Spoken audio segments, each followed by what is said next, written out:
Satu sukacita untuk menyampaikan firman Tuhan dalam bentuk sebuah online pada Anda.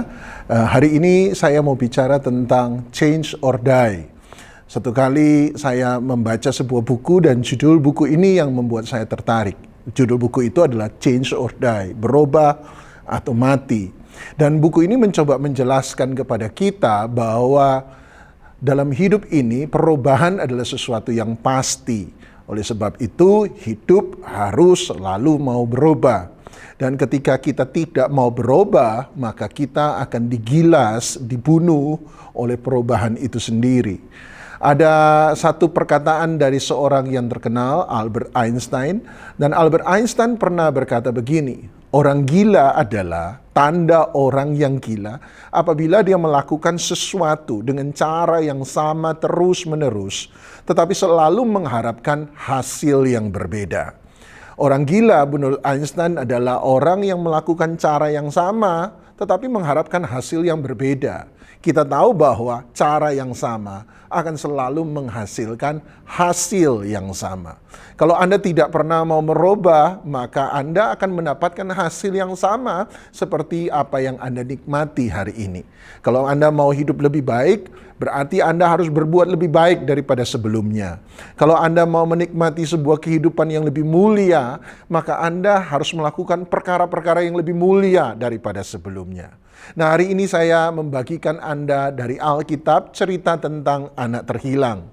Cerita yang sudah dikenal oleh banyak orang. Dalam Lukas pasal 15, kita tahu ceritanya anak yang terhilang ini awalnya lahir dari keluarga kaya, tumbuh dan besar dari keluarga kaya. Tapi satu kali ketika dia dewasa, sebelum bapaknya meninggal, dia meminta warisan dari sang bapak untuk pergi dan berusaha di negeri lain.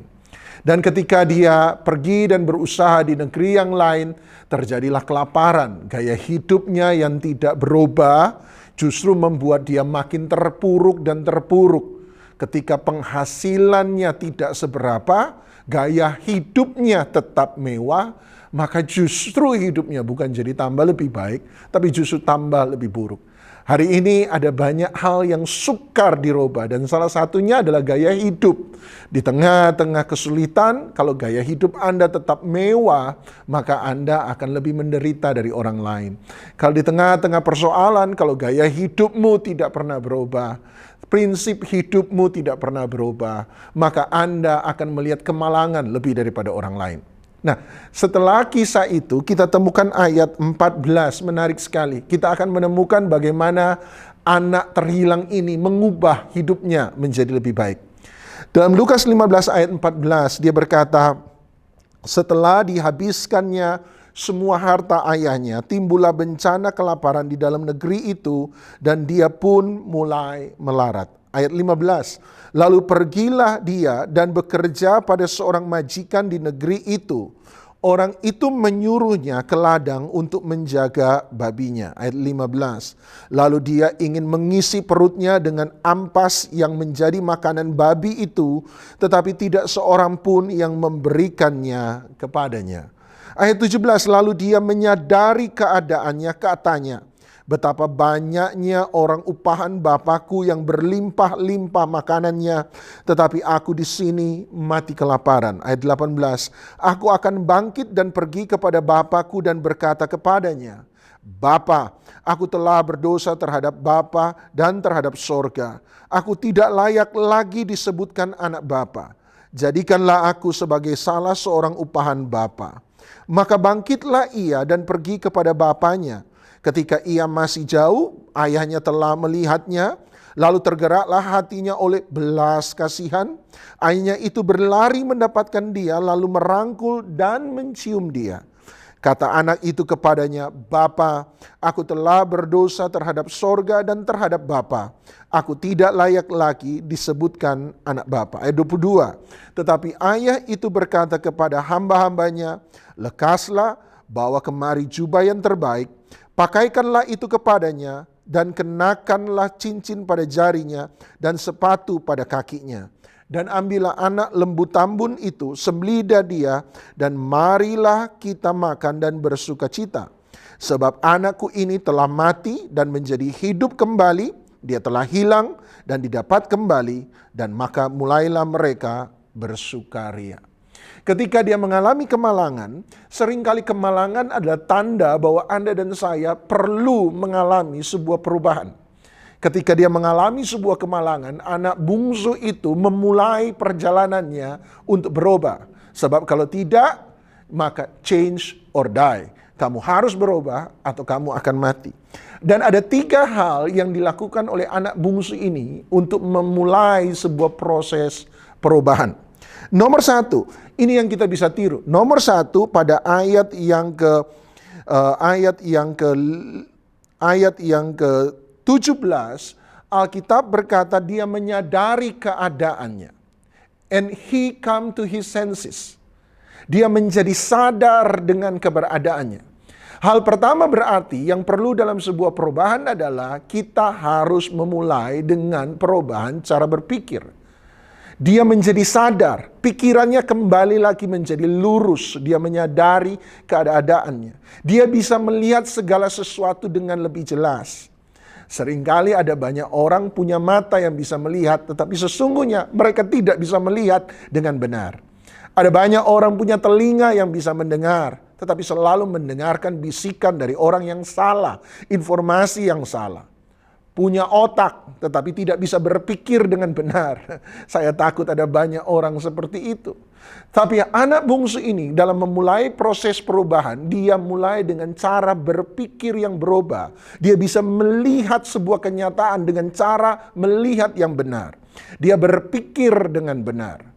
Perubahan cara berpikir adalah awal dari perubahan sebuah keadaan. Sekali lagi, perubahan cara berpikir adalah awal dari perubahan sebuah keadaan. Kalau Anda mau mengubah keadaan Anda dan saya, maka hal pertama yang harus kita lakukan adalah mengubah cara berpikir kita.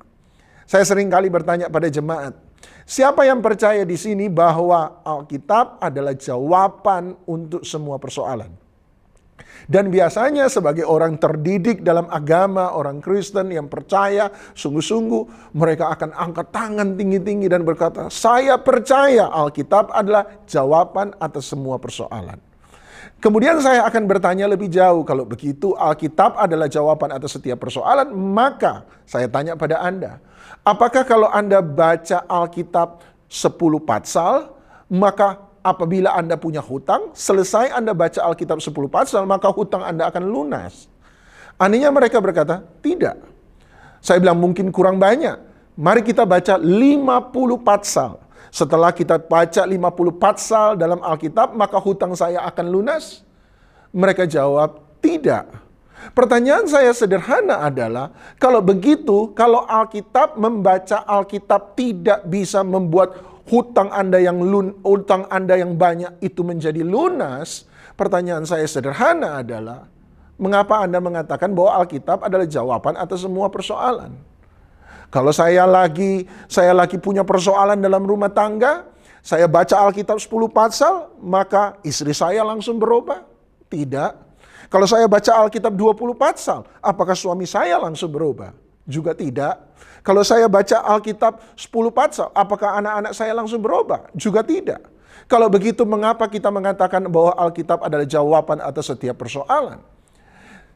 Jawaban saya adalah, Alkitab adalah jawaban atas semua persoalan kita, bukan karena Alkitab mengubah keadaan kita. Alkitab saya katakan adalah jawaban atas semua persoalan saya, sebab Alkitab mengubah cara berpikir saya dalam melihat sebuah persoalan. Alkitab membuat iman saya menjadi lebih kuat.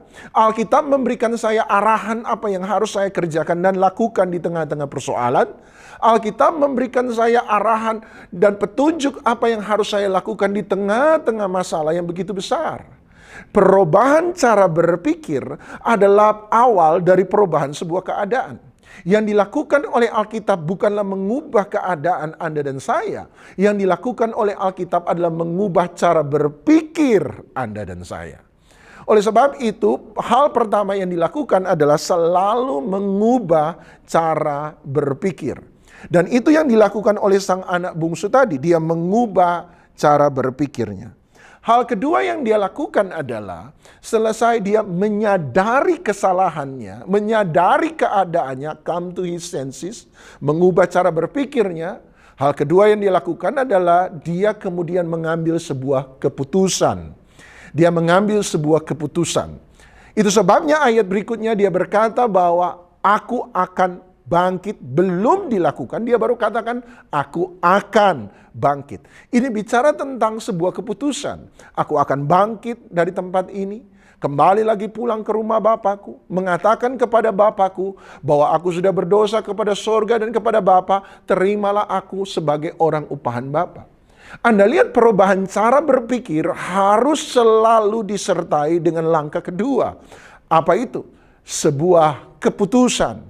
Ketika Anda tahu bahwa apa yang Anda jalani adalah sesuatu yang salah, kalau Anda tahu bahwa apa yang Anda hadapi hari ini adalah sesuatu yang tidak benar, maka kesadaran itu harus diikuti dengan sebuah keputusan. Dan bukan hanya itu. Dia berkata, aku akan bangkit dari tempat ini. Aku akan kembali ke rumah Bapakku. Aku akan berkata pada Bapakku, aku sudah berdosa kepada sorga dan kepada Bapa. Terimalah aku sebagai orang upahan Bapa. Tetapi langkah berikutnya dia berkata, maka bangkitlah dia. Jadi langkah kedua bukan hanya mengambil keputusan, tetapi langkah kedua, keputusan yang kita ambil harus diikuti dengan tindakan yang sesuai dengan keputusan yang kita buat. Jadi hal kedua adalah mengambil keputusan dan tindakan yang sesuai dengan keputusan yang kita buat. Sebuah keputusan harus disertai dengan sebuah tindakan. Ada banyak orang selalu hanya berhenti pada kata aku akan. Aku akan kerja dengan lebih baik. Aku akan berbuat dengan lebih sungguh-sungguh. Aku akan belajar dengan lebih baik. Aku akan memperlakukan pasangan hidupku lebih baik, keluargaku dengan lebih baik. Tetapi mereka tidak pernah menyertai keputusan dengan sebuah tindakan. Komitmen adalah sebuah tindakan yang kita lakukan berdasarkan keputusan yang kita ambil. Dan coba tebak, dalam kehidupan ini Anda dan saya butuh sebuah komitmen. Sebuah tindakan sesuai dengan keputusan yang sudah kita ambil. Kita bukan orang yang pelin-pelan, kita orang yang bukan mudah berubah, kita adalah orang yang berkomitmen. Kita mengambil tindakan sesuai dengan keputusan yang kita ambil. Seringkali komitmen tidak menyenangkan. Tetapi komitmen memang tidak menuntut hal yang menyenangkan terjadi lebih dahulu, baru kemudian saya mau bertindak. Tidak. Komitmen justru mendorong kita untuk melakukan sesuatu sekalipun itu tidak menyenangkan. Dalam pernikahan misalnya, untuk berkomitmen pada satu pasangan tidak mudah. Tetapi karena saya mengambil sebuah komitmen, sekalipun itu sukar, sekalipun ada banyak intrik, ada banyak konflik, ada banyak perbedaan. Tetapi saya mengambil komitmen untuk tetap mencintai dia, mencintai pasangan saya, berjalan bersama-sama dalam kasih dan kebenaran dalam Tuhan Yesus Kristus. Tidak mudah, tetapi itulah komitmen. Sebuah tindakan yang kita ambil berdasarkan keputusan, bukan berdasarkan keadaan, walaupun itu tidak mengenakan sama sekali, tapi saya akan tetap melakukannya. Hal ketiga dan terakhir yang dilakukan oleh sang anak bungsu yang terhilang tadi, supaya dia tidak lagi terhilang. Dia mengalami sebuah perubahan. Nomor satu, dia mengubah cara berpikir.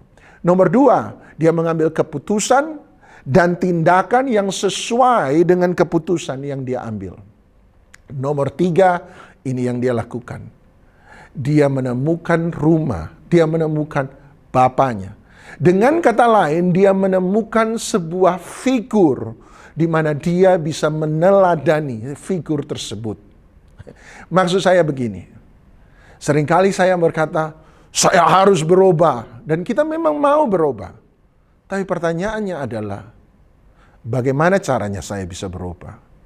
Saya mau keluarga yang lebih baik. Tapi caranya bagaimana saya bisa punya keluarga yang lebih baik? Saya mau supaya bisnis saya diberkati. Pertanyaan berikutnya adalah, bagaimana supaya saya punya bisnis yang bisa lebih diberkati? Anda lihat ada banyak orang mau berubah dan sungguh-sungguh mau berubah. Tetapi mereka tidak tahu bagaimana cara untuk berubah. Anda lihat kehadiran sang Bapa bagi figur sang anak. Dan dia tidak menganggap bahwa sang anak yang kembali sebagai orang upahan seperti yang diharapkan sang anak bungsu. Tetapi dia menerima orang itu sebagai anaknya kembali. Seseorang yang bisa meneladani dirinya. Dia menjadi teladan. Bapa menjadi teladan bagi sang anak yang terhilang tadi. Teladan untuk sebuah perubahan. Supaya sang anak bisa merubah hidup menjadi lebih baik. Seringkali kita berkata, bagaimana supaya hidup saya bisa jadi lebih baik? Oleh sebab itu Yesus hadir dalam kehidupan Anda dan saya. Allah hadir, Allah berfirman, supaya kita punya teladan untuk diikuti. Saya ingin rumah tangga yang lebih baik. Bagaimana sih supaya punya rumah tangga yang lebih baik? Anda baca Alkitab, Anda akan temukan, inilah cara punya rumah tangga yang lebih baik. Hai suami, kasihi istri. Hai istri, tunduk pada suami. Hai anak-anak, hormati orang tua. Hai orang tua, bapak-bapak, jangan bangkitkan amarah dalam hati anakmu. Jangan menyakiti hati anakmu. Dia memberi teladan. Teladan supaya hidup kita jadi lebih baik. Rumah tangga kita jadi lebih baik. Bagaimana supaya saya bisa punya berkat bisnis yang lebih diberkati? Bagaimana caranya? Anda temukan dalam Alkitab. Jangan ada neraca curang. Artinya berbisnislah dengan baik. Layanilah klien-klienmu dengan baik. Anda harus jujur kepada mereka. Anda harus punya hikmat, tulus seperti merpati, tapi cerdiklah seperti ular. Artinya Anda punya hikmat, tetapi bukan hikmat yang licik, tetapi hikmat yang penuh dengan sebuah ketulusan. Itulah cara Anda dan saya diberkati. Anda lihat Alkitab memberikan kepada kita pola dan teladan, supaya kita bisa jadi sama seperti Yesus. Saya berdoa dimanapun Anda berada, Anda mulai sebuah perjalanan berubah pada perubahan yang lebih baik, menjadi sama seperti Yesus. Bagaimana saya bisa berubah? Ingat 3 hal tadi. Cara berpikir kita harus berubah, sebab perubahan cara berpikir adalah permulaan dari perubahan sebuah keadaan. Nomor 2, setelah cara berpikir Anda berubah, Anda melihat dengan lebih jelas, Anda bisa menimbang dengan lebih jelas, Anda bisa mengerti apa yang lebih benar. Anda harus mengambil keputusan, dan bukan hanya keputusan, tindakan yang sesuai dengan keputusan yang kita ambil. Tadi saya katakan itulah komitmen. Dan yang ketiga, bagaimana caranya saya bisa berubah? Kita perlu teladan. Kita perlu orang-orang di sekitar kita yang mengingatkan kita. Kita perlu orang-orang di sekitar kita yang bisa kita teladani. Tapi yang pasti, teladan termulia dalam hidup kita sebagai orang yang percaya adalah Yesus Kristus. Dia memanggil Anda dan saya jadi sama seperti Dia. Supaya kita bisa mengerti bagaimana cara berbisnis yang lebih baik. Bagaimana cara memperlakukan orang dengan lebih baik. Bagaimana saya punya rumah tangga yang lebih baik. Saya berdoa, rumah tangga Anda diberkati oleh Tuhan. Saya berdoa, bisnis pekerjaan Anda diberkati oleh Tuhan. Saya berdoa terutama hidup rohani kita, iman kita, kasih kita, pengharapan kita semakin serupa seperti yang dimiliki oleh Tuhan kita, Yesus Kristus. Terima kasih, Tuhan Yesus memberkati.